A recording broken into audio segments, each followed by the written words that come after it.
ಪಂಚಾಂಗ ಬರ್ದಿಟ್ಟಾನ 2 ಹೆಂಡ್ರು ಅಂತ, ಒಬ್ರು ಸಿಕ್ಕಿಲ್ಲ, ಇನ್ನು ಸಿಗಲಾರ್ದಕ್ಕೆ ಸನ್ಯಾಸಿ ಆಗಿವನು. ಅಂದ್ರೆ ಆಶ್ಚರ್ಯ ಆಗ್ತಾ ಇದೆ ನಮಗೆ. ಸುಮ್ಮನೆ ಯಾದಕ್ಕೆ ಬಡದಾಡ್ತೀರಿ? ಧರ್ಮ ದೇವರು ಅನ್ನತಕ್ಕಂಥದ್ದನ್ನು ಬಡದಬಾಡ್ರಿ.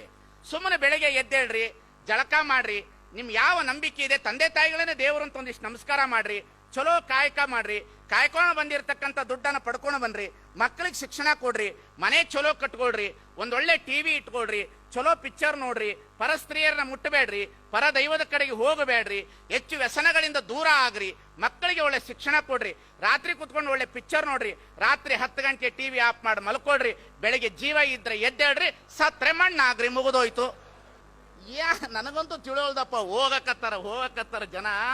ಆ ದೇವ್ರು ಕೊಡ್ತದ, ಈ ದೇವ್ರು ಕೊಡ್ತದ, ಯಾವ ದೇವ್ರು ಕೊಡ್ತದ, ಮಣ್ಣು ಅಗದು ಅಗದು ಅಗದು ಅಗದು ಅಗದು ಮಣ್ಣು ಅಗದು ಅಗದು ಅಗದು ತಿರುಪತಿ ತಿಮ್ಮಪ್ಪನ ತೆಗೆದೊಳಗೆ ವಜ್ರದ ಕಿರೀಟ ಹಾಕಿದ್ರು ಸಾಕಾಗುತ್ತೇನ್ರಿ? ಬಿಟ್ನ ಯಾಕೆ ತಿಮ್ಮಪ್ಪ ಕಾಪಾಡ್ಲಿಲ್ಲ? ಪ್ರಶ್ನೆಯಲ್ಲೇನ್ರಿ ಇದು? ತಿಮ್ಮಪ್ಪ ಯಾಕೆ ಕಾಪಾಡ್ಲಿಲ್ಲಪ್ಪ? ಯಾಕೆ ಕಾಪಾಡ್ಲಿಲ್ಲ ತಿಮ್ಮಪ್ಪ? ವಜ್ರದ ಕಿರೀಟ ನೋಡ್ರಿ, ಧರ್ಮ ಅಂತಂದ್ರೆ ಒಬ್ಬರ ಮನವ ನೋಯಿಸದವನೇ, ಒಬ್ಬರ ಮನೆಯ ಘಾತವ ಮಾಡದವನೇ ಪರಮ ಪಾವನ ನೋಡ. ಒಬ್ಬರ ಮನವ ನೋಯಿಸಬೇಡ, ಒಬ್ಬರ ಮನೆ ಹಾಳು ಮಾಡಬೇಡ, ಇಷ್ಟೇ ಧರ್ಮ. ನಿನ್ನ ದುಡ್ಕೊಂಡು ನೀನು ಊಟ ಮಾಡಪ್ಪ, ಇಷ್ಟೇ ಧರ್ಮ. ಇದಕ್ಕಿಂತ ಇನ್ನೇನದ? ದೇವಸ್ಥಾನಕ್ಕೆ ಹೋಗ್ತೀವಿ, ನೋಡ್ಬೇಕು, ಕಾಮತ್ ಹೋಟ್ಲಲ್ಲಿ ಹಾಕದಂಗೆ ಹಾಕಿರ್ತಾರೆ. ಇಡ್ಲಿಗಿಷ್ಟು, ಖಾರಾಬಾತಿಗಿಷ್ಟು, ಟೀಗಿಷ್ಟು, ಬಿಲ್ವಾರ್ಚನೆಗಿಷ್ಟು, ತಲೆ ಬೋಳ್ಸೋದಕ್ಕೆ ಇಷ್ಟು, ಹೋಟ್ಲದು ಕಾಮತ್ ಹೋಟ್ಲು ದೇವಸ್ಥಾನ ಹಾಕಿ ಬಿಟ್ಟಿರ್ತಾರೆ ಲೀಸ್ಟ್. 250, 500, 1000, ಬಿಲ್ವಾರ್ಚನೆಗಿಷ್ಟು, ಪೂಜೆಗಿಷ್ಟು, ತುಪ್ಪಕ್ಕಿಷ್ಟು, ಸಂಕಷ್ಟಿ ಹರ ಗಣಪತಿ ದಿವಸದ ನೀನು ಗಣಪತಿ ಸೇವೆ ಮಾಡಿಬಿಟ್ರ ನಿನಗೆ ಪುಣ್ಯ, ಆ ಬೆಣ್ಣೆ ಕರೆಸ್ಕೊಂಡು ನಾವು ತಿಂದ್ರೆ ನಮಗ ಪುಣ್ಯ. ಮಜಾ ಹಂಗದ ಹೇಳ್ತೀನಿ ಕೇಳಿ. ಕೊಲ್ಲೂರು ಮೂಕಾಂಬಿಕೆಗೆ ಸೀರೆ ಉಡಿಸಿದ್ರೆ ಸಾಕ್ಷಾತ್ ದೇವರೇ ಸೀರೆ ಉಡಿಸಿದ ಹಾಗೆ. ಎಲ್ಲಮ್ಮನಿಗೆ ಸೀರೆ ಉಡಿಸಿದ್ರೆ ಬಹಳ ದೊಡ್ಡವಳೇನು ದೇವ್ರು ಬೆತ್ತಲೆ ಇರ್ತಾಳೇನ್ರಿ? ಕೇಳ್ತೀನಿ ನಿಮ್ಮನ್ನ ಪ್ರಶ್ನೆ. ಕೊಲ್ಲೂರು ಮೂಕಾಂಬಿಗೆ ಸೀರೆ ಉಡಿಸ್ತೀರಿ, ನಿಮ್ಮ ತಾಯಿಗೆ ಹರಿದ ಸೀರೆ ಉಡಿಸಿ ಮನ್ಯಾಗ ಕುಂಡಿರ್ತಿರ್ತೀರಿ. ವಿದ್ಯಾವಂತರಾದವ್ರು ನಿಮ್ಮ ತಂದೆ ತಾನೆ ತಗೊಂಡು ವೃದ್ಧಾಶ್ರಮಕ್ಕೆ ಬಿಟ್ಟಿರ್ತೀರಿ. ಮಾನವೀಯತೆ ಇಲ್ಲದಿರ್ತಕ್ಕಂಥ ಧರ್ಮ ತಗೊಂಡು ಏನು ಮಾಡೋದ್ರಿ? ಮನುಷ್ಯತ್ವ ಇಲ್ಲದಿರ್ತಕ್ಕಂಥ ಧರ್ಮ ತಗೊಂಡು ಏನು ಮಾಡೋದು? ಹಡದ ತಂದೆ ತಾಯಿನ ಗೌರವಿಸಲಾರದವರು ಕೊಲ್ಲೂರು ಮೂಕಾಂಬಿಕೆಗೆ ಸೀರೆ ಉಡಿಸಿದ್ರೆ ದೇವ್ರು ಒಲಿತಾರಂದ್ರೆ, ಮೂಕಾಂಬಿಕೆಗೆ ಸೀರೆ ಉಡಿಸ್ತಾರ, ಇವ ಸೀರೆ ಉಡಿಸಿ ದೇವ್ರು ನೋಡ್ಬಿಡ್ತಾನೆ, ಧನ್ಯ, ಅದು ಎಂತಹ ಸೀರೆ, ಮೊಳಕಾಲ್ಮು ಸೀರೆ, ಧರ್ಮಾವರಂ ಸೀರೆ, ಕಾಂಜೀವರಂ ಸೀರೆ, ಬನಾರಸ್ ಸೀರೆ, ಮೈಸೂರು ಸಿಲ್ಕ್ ಸೀರೆ.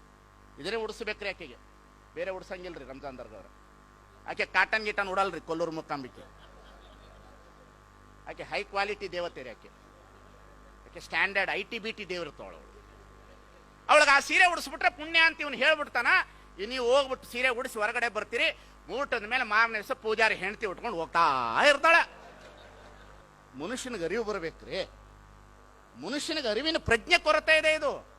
ಇದಕ್ಕಾಗಿ ಬಸವಣ್ಣ ಎಚ್ಚೆರ್ತ, ಇದಕ್ಕಾಗಿ ಬುದ್ಧ ಬಂದ, ಇದಕ್ಕಾಗಿ ಬಸವಣ್ಣ ಹೇಳದ, ಕಲ್ಲು ದೇವರು ದೇವರಲ್ಲ, ಮಣ್ಣು ದೇವರು ದೇವರಲ್ಲ, ಮರ ದೇವರು ದೇವರಲ್ಲ, ಸೇತು ಬಂದ ರಾಮೇಶ್ವರ, ಗೋಕರ್ಣ, ಅಷ್ಟಾಸೃಷ್ಟಿಂಗಳಲ್ಲಿರುವ ದೇವರು ದೇವರಲ್ಲ, ತನ್ನ ತಾನಾರೆಂದು ತಿಳಿದೊಡೆ ತಾನೇ ದೇವನೋಡ ಪ್ರಮಾಣ ಕೂಡಲ ಸಂಗಮ ದೇವ. ಹೆದರ್ಲಿಕ್ಕೆ ಹೋಗಬೇಡ್ರಿ. ಧರ್ಮ ಅಂದ್ರೆ ಹೆದರ್ಲಿಕ್ಕೆ ಹೋಗಬೇಡ್ರಿ. ಕಾವಿ ಬಟ್ಟೆ ಅಂದ್ರೆ ಹೆದರ್ಲಿಕ್ಕೆ ಹೋಗಬೇಡ್ರಿ. ಎಲ್ಲಾದರೂ ಶಾಪ ಕೊಟ್ಟು ಬಿಟ್ಟಾನು ಅಂತ. ಶಾಪ ಕೊಡೋನು ಸ್ವಾಮಿ ಅಲ್ಲ, ಜನರ ತಾಪವನ್ನ ಕಳೆಯುವವನು ಸ್ವಾಮಿ. ಶಾಪ ಕೊಡೋನು ಸ್ವಾಮಿ ಅಲ್ಲ, ಜನರ ತಾಪ. ಈಗ ಪಾದ ಪೂಜೆ ಮಾಡ್ಕೊಳ್ರಿ, ಬೇಡ ಅನ್ನೋದಿಲ್ಲ, ಅದು ನಿಮ್ಮ ನಂಬಿಕೆ. ಆದ್ರೆ ಕಾಲು ತೊಳೆದಿ ನೀರು ಕುಡಿಬೇಕಾದ್ರೆ ಇದು ಯಾವ ಕರ್ಮ? ಪಾದ ಪೂಜೆ ಮಾಡ್ಕೊಳ್ರಿ, ಏನೋ ನಿಮ್ಮ ನಂಬಿಕೆಪ್ಪ. ಮೂಢನಂಬಿಕೆ ಅಂದ್ರೆ ಕಾಲು ತೊಳೆದಿ ನೀರು ಕುಡಿಬೇಕಂತ. ಅದು ಕುಡಿಯೋದಲ್ಲದೆ ಮನೆಗೆಲ್ಲ ಚಿಮ್ಮಿಸ್ಬಿಡ್ಬೇಕಂತ, ಉದ್ಧಾರ ಆಗ್ತದಂತ. ಕುಡಿಬೇಕಂತ ನೋಡ್ರಿ. ಒಬ್ಬ ಮನುಷ್ಯನ ಮೇಲೆ ಅವನಿಗೂ ಶುಗರ್ ಇರ್ತದ, BP ಇರ್ತದ, ಚರ್ಮ ರೋಗ ಇರ್ತದ, ಇರ್ತದೋ ಇಲ್ಲೋ? ಇರ್ತದ. ಪಾದ ಪೂಜೆಯನ್ನು ಭಕ್ತಿಯಿಂದ ಗೌರವದಿಂದ ಮಾಡ್ರಿ, ಬೇಡ ಅನ್ನೋದಿಲ್ಲ. ಸ್ವಾಮಿಗಳಿಗೊಂದು ಗೌರವ ಕೊಡ್ಬೇಕು, ಕೊಡ್ರಿ. ಆದ್ರೆ ಕಾಲು ತೊಳೆದಿ ನೀರು ಕುಡಿಬೇಕಂದ್ರೆ ಯಾವ ಕರ್ಮ? ನಾನು ಎಲ್ಲ ನಂಬಿಕೆಗಳನ್ನ ತೆಗಿಲಿಕ್ಕೆ ಇಷ್ಟಪಡೋದಿಲ್ಲ. ಮೊದಲೇ ಹೇಳಿದ್ದೇನೆ, ಗುಡಿಗೆ ಹೋಗೋದು ನಿಮ್ಮ ನಂಬಿಕೆ, ಆದರೆ ಅಲ್ಲಿ ಮೂಢನಂಬಿಕೆಗೆ ಬಲಿಯಾಗ್ತಕ್ಕಂಥದ್ದು ಬಹಳ ಅಪರಾಧ ಅನ್ನತಕ್ಕಂಥ ಮಾತನ್ನು ಹೇಳಿಕ್ಕೆ ನಾನು ಇಷ್ಟಪಡ್ತೇನೆ. ಶೆಟ್ಟಿ ಎಂಬೆನೆ ಶ್ರೀಯಾಳನ, ಮಾದಾರನೆಂಬೆನೆ ಚೆನ್ನಯ್ಯನ. ಈ ಪ್ರಶ್ನೆ ನಮಗೆ ಯಾರಿಗೂ ಅರ್ಥ ಆಗಲಿಲ್ಲ. ಈ ವಚನ ನಮಗೆ ಯಾರಿಗೂ ಅರ್ಥ ಆಗಲಿಲ್ಲ. ಸ್ವಾಮಿ, ಕಾಣುವ ಮನುಷ್ಯರನ್ನ ಪ್ರೀತಿ ಮಾಡಲಾರದವರು ನಾವು ಕಾಣದೇ ಇರುವ ದೇವರನ್ನು ಪ್ರೀತಿ ಮಾಡಲು ಸಾಧ್ಯವೇ ಈ ಜಗತ್ತಿನಲ್ಲಿ? ಕಾಣುವ ಮನುಷ್ಯರನ್ನೇ ಪ್ರೀತಿ ಮಾಡಲಿಲ್ಲ, ಇನ್ನು ಕಾಣದೇ ಇರುವ ದೇವರನ್ನ ಏನು ಪ್ರೀತಿ ಮಾಡೋದ್ರೆ? ಬಸವಣ್ಣನ ಸೂತ್ರ ಇದೆಯಲ್ಲ, ಬುದ್ಧನ ಸೂತ್ರ ಇದೆಯಲ್ಲ, ಕಾಣುವ ಮನುಷ್ಯರನ್ನ ಪ್ರೀತಿ ಮಾಡ್ರಿ ಅಂತ ಹೇಳುದು. ಈ ಶೋಷಣೆ, ಈ ಮೂಢನಂಬಿಕೆ ದಿನ ದಿನ ದಿನ ಇವತ್ತು ನಮ್ಮಲ್ಲಿ ತಾಂಡವವಾಡ್ತಾ ಇದೆ. ಅದರ ಬಗ್ಗೆ ನಾವು ಎದ್ದು ಬರಬೇಕು. ಸ್ವಾಮಿಗಳು ಉಪದೇಶ ಹೇಗಿರ್ಬೇಕಂದ್ರೆ ಸ್ವಾಮೀಜಿಗಳು ಮನುಷ್ಯರಾಗಿರಬೇಕೆ ಹೊರತು ದೇವತೆಗಳಾಗಬಾರದು. ಸ್ವಾಮೀಜಿಗಳು ಪವಾಡ ಪುರುಷರಾಗಬಾರದು. ಸ್ವಾಮೀಜಿಗಳು ಸಮಾಜಕ್ಕೆ ಮಾರ್ಗದರ್ಶತಕ್ಕಂಥ ವ್ಯಕ್ತಿಗಳಾಗಿ ಉಳಿಬೇಕು. ಸ್ವಾಮೀಜಿಗಳಿಗೆ ಇವತ್ತು ಗೌರವವಿದೆ. ವೈಚಾರಿಕತೆ ಸ್ವಾಮಿಗಳಿಗೂ ಗೌರವವಿದೆ, ಸಾಧನೆ ಮಾಡಿರ್ತಕ್ಕಂಥ ಸ್ವಾಮಿಗಳಿಗೂ ಗೌರವವಿದೆ.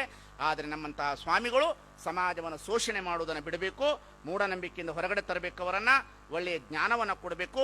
ಜಗತ್ತಿನಲ್ಲಿ ದೇವರು ಧರ್ಮ ಅಂದ್ರೆ ಏನಂತ ಸ್ವಚ್ಛವಾಗಿ ತಿಳಿಸಬೇಕು, ದುಡಿಲಿಕ್ಕೆ ಕಲಿಸಬೇಕು. ಅವರ ಬದುಕನ್ನು ಅವರನ್ನು ಕಟ್ಟಿಕೊಳ್ಳೋದಕ್ಕೆ ಅವಕಾಶ ಮಾಡಿಕೊಡೋದೇ ಧರ್ಮ ಅನ್ನತಕ್ಕಂಥ ತಿಳ್ಕೊಳ್ಬೇಕೆ ಹೊರತು ಅದನ್ನು ಮೀರಿ ನಾವು ಇವತ್ತು ಏನೇನೋ